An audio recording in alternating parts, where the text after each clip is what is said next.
এই দেখুন, এই দেখেছেন যিনি মালা দিতে এসছেন আমার বাপ বয়সী লোক, আমার পায়ে প্রণাম করছে। ভাবতে পারছেন এর থেকে আর লজ্জার কিছু আছে? কেন করছে? আরো 10 জায়গায় উনি গেছে নাম শুনতে, ছোটবেলা থেকে কীর্তন শুনে আসছে, দেখেছে মালা দিতে গেলে প্রণাম করতে হয়। কিন্তু আগে জানার দরকার আমি প্রণাম করব তো সেই প্রণামটা সম্মানের হবে নাকি অপমানের হবে। বয়সের লিহাজ হামেশা করার দরকার। আমি যতই জ্ঞানের অধীশ্বর হই না কেন, এত বড় আমি হইনি, যে আমার থেকে আগে জন্মেছে সে আমার আগে মাথা নোয়াবে, এটা কখনো করা উচিত না। সূর্য উদয় হওয়ার জন্যে, সূর্য উদয় যে দেখতে যায়, সূর্যকে কারা প্রণাম করে? সকাল 7টায় উঠেছে, 8টায় উঠেছে, ঘুম থেকে উঠে চোখ ডলে দেখলে আকাশে সূর্য উঠে গেছে, প্রণাম করলো, সূর্য নারায়ণ প্রণাম। কিন্তু সূর্য ওঠার জন্যে যে আগে গিয়ে দাঁড়িয়ে থাকে সূর্য উদয় দেখার জন্যে, আপনারা কি জানেন তার প্রণাম সূর্য নেয় না, সূর্য তাকে প্রণাম করে। কেন না? আমাকে ওয়েলকাম, স্বাগত করার জন্যে এ দাঁড়িয়ে আছে, রাস্তা দেখানোর জন্যে। তাহলে গুরুকে, যে তোমার থেকে আগে দাঁড়িয়ে আছে সেই তোমার গুরু। কেউ গুরু বলে দিল আর তুমি শুনে নিলে, এটা কখনো করো না। গুরু তোমার বাড়িতে এসে তুমি সেবা করলে 7 দিন 8 দিন 2 দিন 3 দিন সামর্থ্য অনুপাতে, যাওয়ার সময় চাল ডাল সবজি বেঁধে দিলে বাবা নিয়ে যাও, আশ্রমে দেবে, ভক্তদের সেবা হবে, গুরুমাকে দেবে, এটা গুরু ভাই ভালোবাসে, গুরু বোন ভালোবাসে। ও যাওয়ার সময় তোমাকে কি দিচ্ছে? 2 হাত তুলে আশীর্বাদ। আর গুরুদেব তোমার বাড়ি থেকে যাওয়ার সময় তুমি কি দিলে? চাল ডাল, টাকা পয়সা আর জামা কাপড়। গুরুদেব তোমাকে যেটা দিচ্ছে বাস্তবে ওটা কোনো কাজে লাগে না, ওর কোনো মূল্য নেই। আর তুমি যেটা গুরুদেবকে দিচ্ছ, ওই চাল দ্বারা ভাত হবে, সবজি দ্বারা তরকারি হবে, টাকা পয়সা দ্বারা যা ইচ্ছা তাই গুরুদেব কিনতে পারবে। তাহলে এবার বলো, সমাজে গুরুকে, বাস্তবের ধন সম্পদ যে গুরুকে দিল সে গুরু, নাকি যেটা কিচ্ছু চলবে না সে যেটাকে দিল এটা গুরু? আগে বোঝা লাগবে ভাই। আমার সমাজের মানুষের যেদিন চোখ খুলে যাবে সেদিন এরা আর কেউ গ্রামে ঢুকতে পারবে না। আপনাকে এসে কেউ বলতে পারবে না এই দীক্ষাটা নিয়ে নে, না হলে নরক যাবি। দীনকৃষ্ণ ঠাকুর কি করতে চাচ্ছে? অনেকে বলছে দীনকৃষ্ণ ঠাকুর সনাতন ধর্মকে নষ্ট করছে। না ভাই, দীনকৃষ্ণ ঠাকুর সনাতন ধর্ম এমনি অলরেডি নষ্ট হয়ে গেছে। সনাতন ধর্ম বলে কোনো ধর্ম নেই, নষ্ট হয়ে গেছে। আজকে দেখবেন মোড়ে রাস্তাঘাটে ইয়ং ছেলেরা চেল্লাচ্ছে যে আমরা হিন্দু। গর্বের সঙ্গে বলো আমরা হিন্দু। তোমরা কি জানো যারা হিন্দু হিন্দু করে লাপাচ্ছ, এই হিন্দু শব্দটা ভারতীয় শব্দ নয়। আমার কথা শুনলে মনে রাগ হবে, কিন্তু 1 ঘন্টা পড়াশুনো করে নাও না, হাতে তো মোবাইল আছে।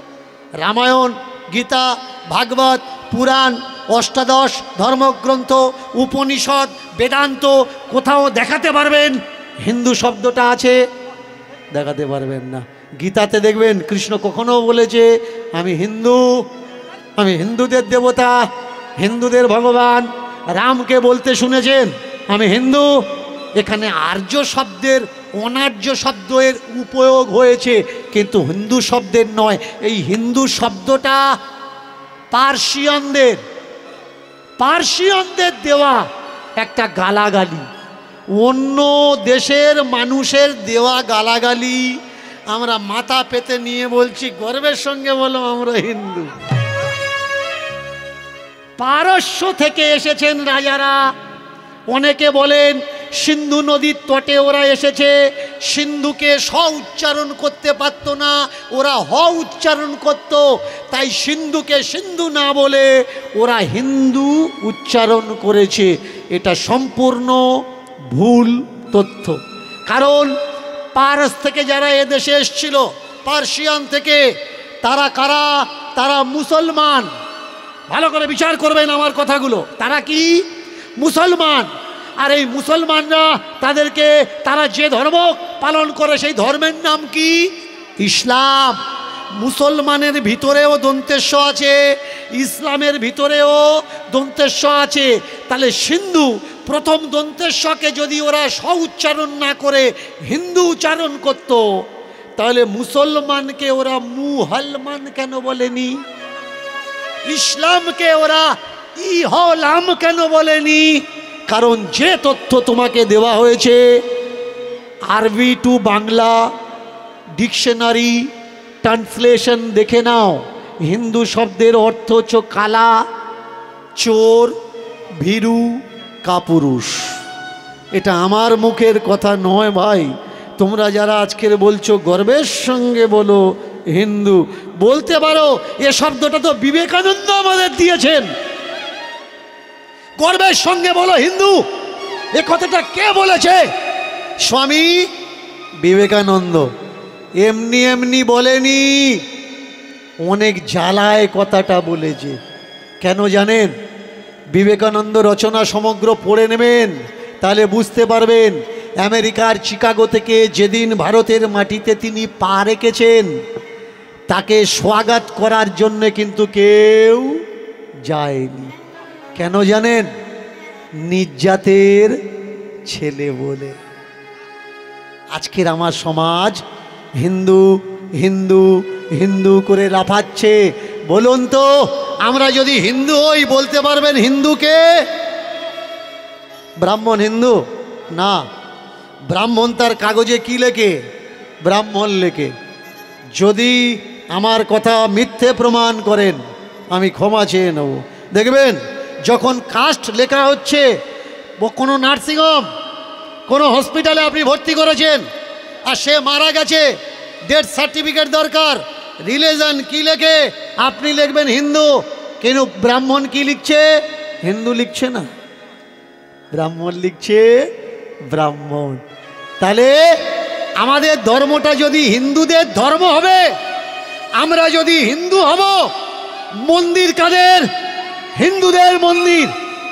রাম মন্দির থেকে নিয়ে কৃষ্ণ মন্দির, শিব মন্দির থেকে নিয়ে কালী মন্দির, এই মন্দিরগুলো কাদের? হিন্দুদের মন্দির, তাই না? আমাদের মন্দির, আমাদের ঠাকুর, আমাদের দেবী, আমাদের দেবতা। আপনি পারবেন আপনার দেবী দেবতাকে আপনি ছুঁয়ে দিতে? পারবেন না।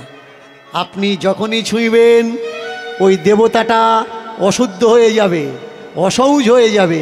আবার 27-28খানা ব্রাহ্মণ ডেকে নিয়ে দেবতাকে প্রতিষ্ঠা করা লাগবে, উৎসব করা লাগবে। এবার বলুন, যে ঠাকুরকে ছুঁতে পাচ্ছে, যে ঠাকুরকে টাচ করছে, ঠাকুর ঘরে ঢুকতে পারছে, দাঁড়িয়ে বলুন তো ঠাকুরটা কাদের ঠাকুর? আপনি ছুঁতে পাচ্ছেন না আর ও ছুঁতে পাচ্ছে। আপনি কাছে যেতে পাচ্ছেন না, ও কাছে যেতে পাচ্ছে। আপনাকে দিচ্ছে কি? চরণামৃত। মায়েরা পুজোর সময় পঞ্চাঙ্গ খান তো? এই চরণামৃতের ডকুমেন্টারি নেম হচ্ছে পঞ্চাঙ্গ। চরণামৃতের অরিজিনাল নাম হচ্ছে পঞ্চাঙ্গ। গ্রাম বাংলার মানুষরা চরণামৃত বলেন। একটু হাত তুলবেন। পূজায়, লক্ষ্মী পূজায়, সরস্বতী পূজায় চরণামৃত খেয়েছেন তো? রথ যখন টানা হয়, রথে গেছেন না?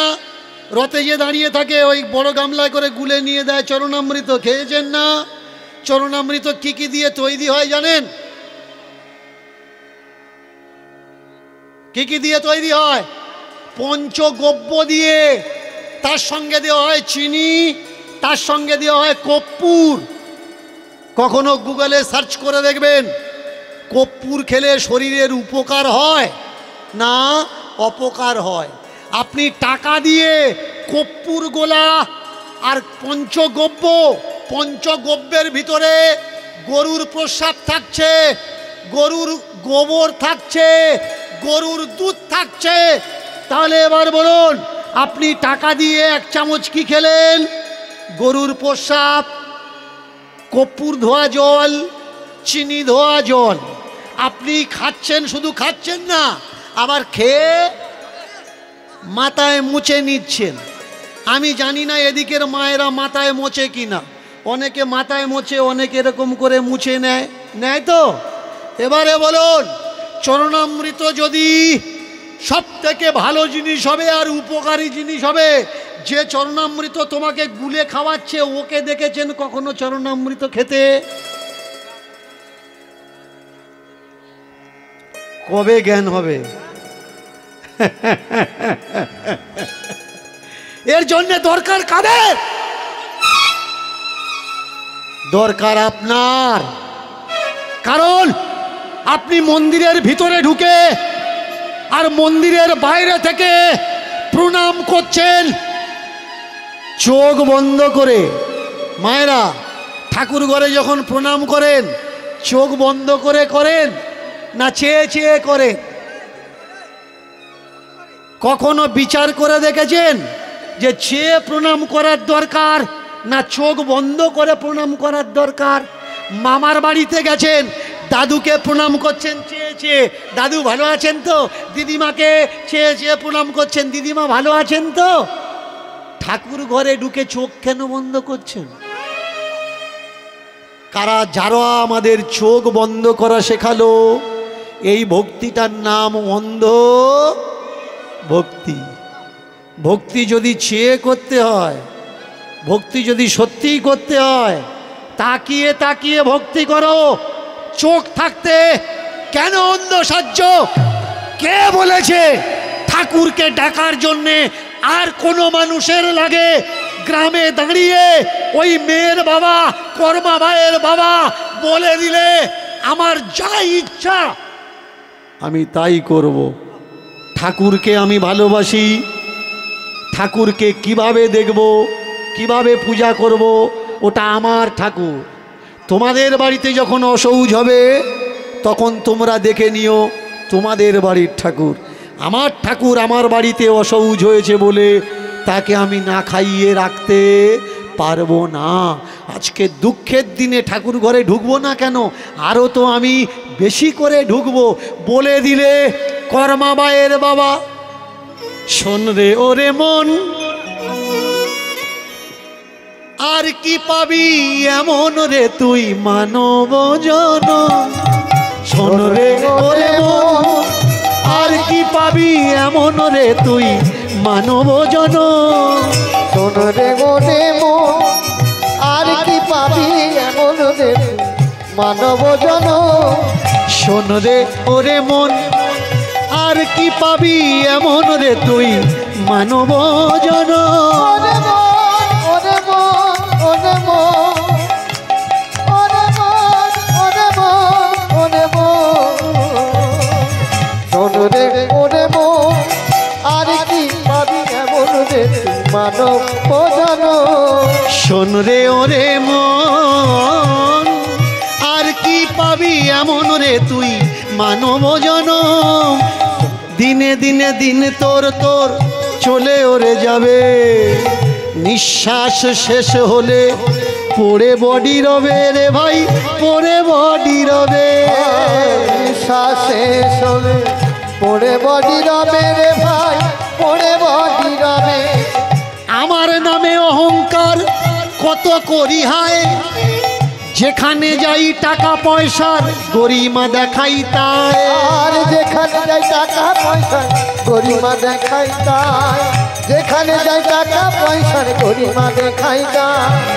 আমি দাদা, আমি বাবা, আমি কাকা, আমি মেসোমশাই, আমি মাসিমা, আমি পিসিমা, আমি কাকিমা, আমি জেঠিমা যেদিনে অসুস্থ হয়ে হসপিটালে যাবে, নিঃশ্বাস চলছে, সবাই সম্পর্ক দিয়ে ডাকবে। ডাক্তার বলবে রুগী, নার্স বলবে পেশেন্ট। যেদিন তুমি মরে যাবে ওই গাড়িতে করে তোমায় নিয়ে আসবে, গাড়ির ড্রাইভার বলবে ওটা বডি। তুমি আর বাবা নাও, কাকা নাও, দাদা নাও, মাসি নয়, পিসি নয়, ওরা বলবে এটা বডি। আত্মীয় বন্ধু বান্ধব দেখতে আসবে, কেউ বলবে না কাকা কোথায় আছে, মেসোমশাই কোথায় আছে, এসে বলবে লাশ কোথায় রেখেছে, মরা কোথায় আছে। একদিন ছিলে বাবা, মরার পরে মরা হলে দেখে নাও হিসাব করে জনমে কি পেলে, দেখে নাও হিসাব করে জনমে কি পেলে, দেখে নাও হিসাব করে জনমে কি পেলে। এই মানব জনমে অনেক মানার ছিল, অনেক বলার ছিল ভাই, অনেক চলার ছিল, আর অনেক বলার ছিল ভাই, অনেক চলার ছিল, অনেক বলার ছিল ভাই, অনেক চলার ছিল। বললাম না, চললাম না, করলাম না কিছু হায়, দিনে দিনে মানবের সময় এমনি চলে যায়। আমরা মনে করি আবার আমি মানুষ জন্ম লব, এত সহজ নয়। যে যে গেছে কোনো খবর তাদের নাই, কোথায় গেছে কোথায় থাকে ঠিকানা কেউ বলে নাই। পরে যারা এসেছে তারাও জানে না তারা কোত্থেকে এসেছে। আপনি আমি আমরা সবাই জন্মেছি জানি, কিন্তু জন্মানোর আগে কোথায় ছিলাম জানি না। মানুষ ছিলাম নাকি আর কি ছিলাম? তত্ত্ব বলে, শাস্ত্র বলে, কর্ম ফলে মানুষ জন্ম মেলে। মানব জন্মটা কেন মেলে? কর্ম ভালো হলে। এবার বিচার করে দেখো এমন কর্ম কি করেছ আগামীতে মানুষ হবে, ঈশ্বরের কাছে দাবি তুমি রেখেছ। এমন কোন কর্ম আমার নাই যে বলতে পারবো ডাটছে মানুষ করো দয়াময়। ওই ছোট্ট মেয়েটার মেয়েটার বাবা করো জোড় করে বলে ঠাকুর আমি সৌচ চিনি না, আমি অসৌচ চিনি না, আমি শুধু তোমায় চিনি, তোমার ভক্তি করব, আমি তোমার পূজা করব, তোমায় ভক্তি করব, আমি তোমায় পূজা করব, আমি তোমার ভক্তি করব, আমি তোমায় পূজা করব, তোমায় ভক্তি করব, আমি তোমায় পূজা করব। দয়াময়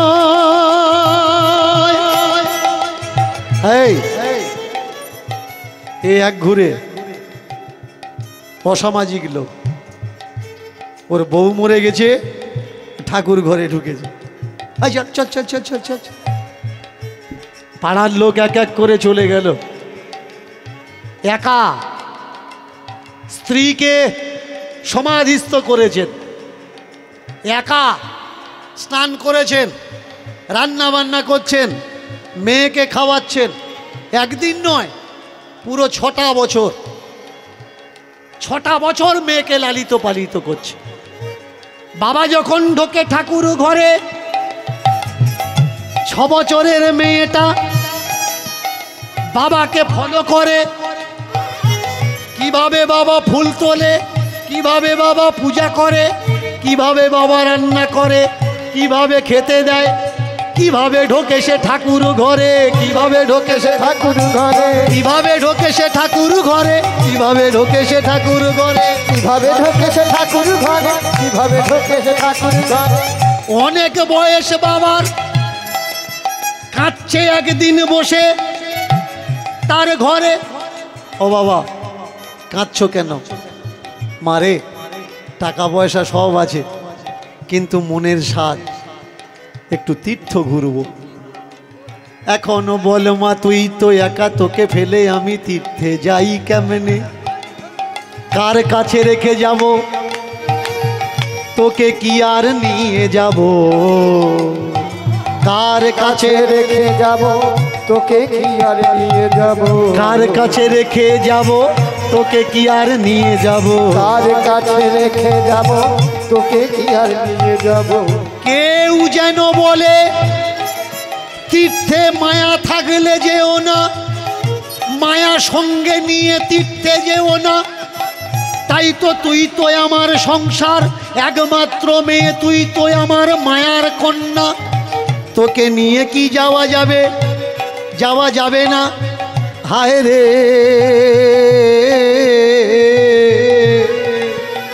এ কেমন ধর্ম হায়। মরে গেলে লক্ষ টাকা খরচা করে সাধ্যেতে খাওয়ায়, বেঁচে থাকতে এক মুঠো ভাত বাবা মার পাতে দেয় না। হায়, বেঁচে থাকতে বাবা মাকে নিয়ে যায় না কেউ হরিদ্বার, মরে যাওয়ার পর শ্মশানের চিতাভস্য নিয়ে চলে যায় গয়া থেকে গঙ্গাসাগর। ওখানে যদি ভাসিয়ে দিই চিতাভস্য, বাবা মুক্তি পেয়ে যাবে। ওরে ভাই মন দিয়ে শোনো, বেঁচে থাকতে বাবা মা তীর্থে ঘুরিয়ে নাও, মরার পরে ওই ছাই গঙ্গায় দিয়ে কোনো লাভ হবে না, বরং গঙ্গার জল নোংরা হয়ে যাবে। কেমন ধর্ম, কেমন ধর্ম, কেমন ধর্ম, কেমন ধর্ম, কেমন কর্ম, কেমন কর্ম, কেমন ধর্ম, কেমন ধর্ম, কেমন কর্ম, কেমন কর্ম, কেমন ধর্ম, কেমন ধর্ম। মরে গেছে সবটা পোড়ায় না, এতটুকু রেখে দেয়, তাই না? ভালো করে শুনবেন, মরে গেছে সবটা পোড়ায় না, এতটুকু রেখে দেয়। কেউ কেউ তো আবার জ্বালিয়ে দিয়ে বাড়িতে চলে আসে। এক এক জায়গায় এক এক রকম নিয়ম। উড়িষ্যাতে যাবেন একরকম, মেদিনীপুর যাবেন একরকম, এই আপনাদের যে কোলাঘাট নদীটা পেরিয়ে ওপারে চলে যান আর এক রকম, কলকাতার গঙ্গা নদীটা পেরিয়ে চলে যান আর এক রকম নিয়ম। আপনাদের এদিকে তো বোধহয় জ্বালিয়ে দিয়ে চলে আসে, তাই না? কদিন পরে যায়, তাই তো? গিজি যা তুলে দিলাম পুলিশ পোর না, পুলিশ তুই বুঝবি আমাদের কি। Human body destroy system. পোড়াও বা কবর দাও, মরলে সবাই মাটি। চিতায় পোড়াও বা কবর দাও, মরলে সবাই মাটি। পুড়িয়ে বডি শেষ করা হয়, কেউ বা কবর দিয়ে বডিকে ডিস্ট্রয় করে, ওতে কোনো যায় আসে না। কিন্তু যে মানুষটা সংসারের জন্য এত কিছু করে গেল, একবার ভেবে দেখুন তো, মরার পরে তার মৃত শরীরের সঙ্গে এমন অসম্মান করার দরকার, নাকি সম্মানের সঙ্গে তাকে শেষ বিদায় জানানোর দরকার? সব দেহ এনে কেউ ঘি মাখাচ্ছে, ভালো করে মাখা, সামনের জন্মে যখন জন্ম নেবে ও ফর্সা হবে, কালো হবে না। দেখেছেন? এদিকে হয় কি না জানি না, অন্য অন্য সাইডে হয়। ওই যে টোকা থাকে ওই টোকা নিয়ে ভালো করে ঘি মাখায়। কেন? ও এরপরে যা জন্ম নেবে ফর্সা হবে। বেঁচে থাকতে ওর পাতে এক চামচ কেউ ঘি দেয়নি যে ঘি খা, তো শরীরে শক্তি হবে। মরে যাওয়ার পরে পোড়া মাংসে ঘি ডলছে, ও জন্ম নেবে ফর্সা হয়ে জন্মাবে। দেখেছেন? এর নাম আমাদের ধর্ম। বাবা মা বেঁচে আছে, তাকে নিয়ে তীর্থে ঘোরাও। মরার পরে চিতাভস্য নিয়ে গঙ্গায় দিয়ে কোনো লাভ হবে না। বেঁচে আছে, তাকে নিয়ে গঙ্গা স্নান করিয়ে নিয়ে এসো। মরার পরে নয়। যে মরে যায় তার সব কিছু হয়ে যায়। আপনারা যখন লেখেন, লেখাপড়ায় 5টা জিনিস ব্যবহার হয়। একটা হচ্ছে দাঁড়ি, একটা হচ্ছে কমা, আর অনুস্বর, হসন্ত, বিসর্গ আর ফুল স্টপ। কিন্তু হসন্ত বিসর্গ উঠে গেছে, আছে কি দাঁড়িটা, কমাটা আর ফুল স্টপ মানে জিজ্ঞাসার চিহ্নটা। এর ওপরে নির্ভর করে যে এই লাইনটা আগে যাবে কি যাবে না। ফোন করে আমরা যখন জিজ্ঞেস করছি কেমন আছে, মানে জিজ্ঞাসার চিহ্ন লাগলো ওই মানুষের নামের পরে। জিজ্ঞাসা করছি, শুনলাম কালকের নাকি খুব বাড়াবাড়ি হয়েছে, এখন নাকি একটু ভালো, কমা লাগলো, কমা মানে এখনো কিছুদিন উনি থাকবেন।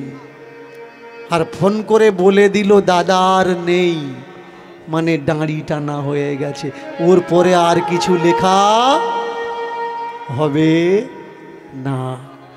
ঠিক তাই, এই মানব জন্ম যতদিন শ্বাস আছে ততদিন তুমি করো, যেদিন এই শ্বাসে ফুল স্টপ লেগে যাবে আর ডাক্তার তোমার বুকে টেটিস্কোপ লাগিয়ে বলে দেবে যে এ আর চলবে না, দাঁড়ি পড়ে গেছে, তোমার কোনো কিছু আর কাজে লাগবে না। একটা গরু মরে গেলে